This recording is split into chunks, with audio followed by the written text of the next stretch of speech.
بسم اللہ الرحمن الرحیم۔ اللہ کے نام سے شروع جو بڑا مہربان اور نہایت رحم والا ہے۔ کون ہیں یہ لوگ جنہیں دنیا کی زیادتی کی خواہش نہیں ہوتی؟ انہوں نے جب بھی دنیا کا ذکر کیا تو ہمیشہ اس کا فانی ہونا بتایا، اور جب بھی دنیا کا غم ملا تو خوش ہوئے۔ سامعین محترم، ہمارا آج کا موضوع ہے اولیاء اللہ کون لوگ ہیں۔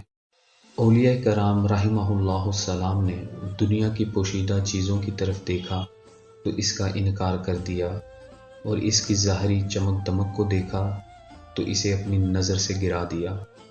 چنانچہ حضرت سیدنا وہب بن منبی رضی اللہ تعالی عنہ بیان فرماتے ہیں کہ حضرت سیدنا عیسیٰ روح اللہ علیہ والسلام کے ساتھیوں نے عرض کی، اے عیسیٰ علیہ السلام، اللہ عز و جل کے اولیاء کون لوگ ہیں جن پر نہ کچھ خوف ہوگا اور نہ کچھ غم؟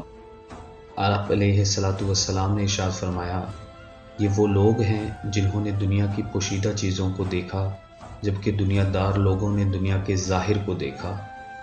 ان اولیاء اللہ نے دنیا کے انجام کو دیکھا جبکہ دنیا دار لوگوں نے دنیا کی رنگینیوں کو دیکھا۔ انہوں نے ان چیزوں کو چھوڑ دیا جن کے بارے میں اندیشہ یا شک بھی تھا کہ وہ عیبدار کریں گی، اور ان کو بھی ترک کر دیا جن کے متعلق یقین تھا کہ وہ بہت جلد ان سے چھوٹ جائیں گی۔ انہیں دنیا کی زیادتی کی خواہش نہیں ہوتی۔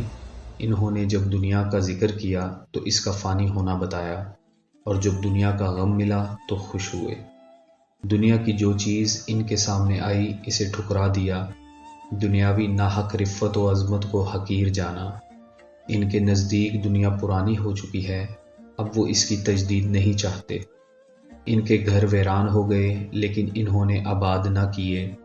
خواہشوں نے ان کے سینوں میں گھٹ گھٹ کر دم توڑ دیا، لیکن انہوں نے دوبارہ انہیں بیدار نہ کیا، بلکہ دنیاوی خواہشات کو تہس نہس کر کے اس کے بدلے اپنی آخرت کی تیاری کی، اور دنیا کو بیچ کر اس کے عوض آخرت خریدی جو ان کے لیے ہمیشہ رہے گی۔ انہوں نے خوشی خوشی دنیا کو ٹھکرا دیا۔ انہوں نے دنیا داروں کو دنیا پر اوندے منہ گرے دیکھا، جس کی وجہ سے ان پر مصیبتیں نازل ہوئیں تو تذکرہ موت کو جلا بخشی اور تذکرہ حیات کو مات دی۔ وہ اللہ عز و جل سے محبت کرتے، اس کے ذکر کو پسند کرتے اور اس کے نور سے روشن ہو کر دنیا کو روشن کرتے ہیں۔ انہیں حیرت انگیز خیر و بلائی عطا کی گئی، تعجب خیز علم عطا کیا گیا۔ ان کی بدولت کتاب اللہ کی بقا ہے، تو کتاب اللہ کے سبب ان کی بقا۔ کتاب اللہ نے ان کا ذکر کیا تو انہوں نے کتاب اللہ کو عام کیا۔ انہی سے کتاب اللہ کو سیکھا جاتا ہے، اور وہ کتاب اللہ کے مطابق عمل کرتے ہیں۔ انہیں جو عطا کر دیا جائے اسی پر اکتفا کرتے اور مزید عطا کیے جانے کی خواہش نہیں کرتے۔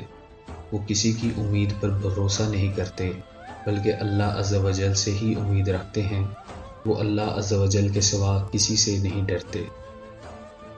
آخر میں آپ سے گزارش ہے کہ ہماری ویڈیو کو لائک اور شیئر کیجئے، اور ہماری حوصلہ افزائی کے لیے ہمارے چینل کو سبسکرائب کیجئے اور بیل آئیکن پہ کلک کیجئے تاکہ ٹرو ٹاکس کی آئندہ ویڈیو کی اپڈیٹس آپ کو ملتی رہیں۔